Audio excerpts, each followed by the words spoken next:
I know आपला video खूप जास्त लेट येतोय, कारण हा दिवाळीचा व्हिडिओ आहे आणि इतक्या लेट येतोय म्हटल्यानंतर काहीतरी कारण असेलच.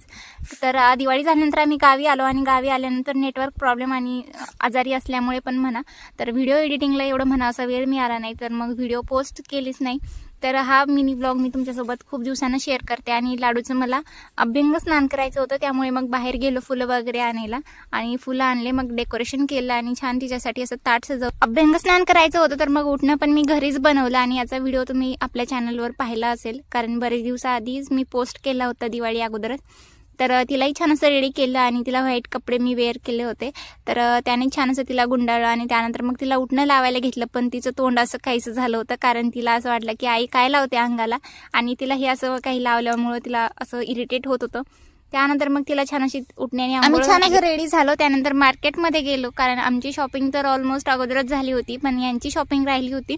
आणि त्यांनी ऐन वेळेस ठरवलं की मला ड्रेस घ्यायचे दिवाळीला, तर म्हटलं घ्या. मी त्यांना अगोदरच पण म्हणत होते घ्या म्हणून, पण त्यांनी काही घेतलं नाही आणि दिवाळीच्या दिवशी अचानक गेलो आणि मग छानसा एक त्यांच्यासाठी ड्रेस चॉईस केला. त्यानंतर पुन्हा युनिटमध्ये आलो, तिथं इन्व्हिटेशन होतं आणि युनिटमध्ये फॅमिली दिवाळी सेलिब्रेशन होतं, कारण सगळ्या फॅमिलीज एकत्र बोलून त्यांना असं गिफ्ट वगैरे दिलं. त्यानंतर आम्ही छान असं सगळ्यांनी सेलिब्रेशन केलं आणि घरी जाऊन मला अजून लक्ष्मीपूजन करायचं होतं, कारण घरची पूजा राहिली होती. त्यानंतर मी छान अशी रांगोळी पण काढली होती युनिटमध्ये.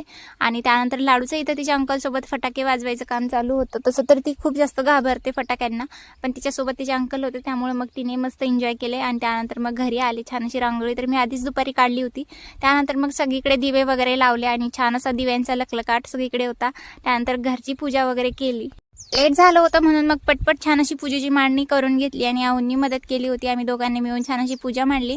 त्यानंतर नमस्कार केला आणि मग लाडूसाठी आम्ही काही फटाके आणले होते, तर मग खाली गेलो, फटाके वाजवले सगळ्या मुलांसोबत आणि लाडूनही फटाके वाजवले. तसं तर ती खूप जास्त घाबरते, पण छोटे छोटे मुलं पण होते आणि मग त्यांना पाहून तिनेही थोडेसे फटाके वाजवले. तर हा पूर्ण डिटेल ब्लॉग तुम्हाला जर पाहायचा असेल तर आपल्या चॅनलवर अपलोड केलेला आहे, नक्की पहा. चलो भेटूया उद्या. Bye bye.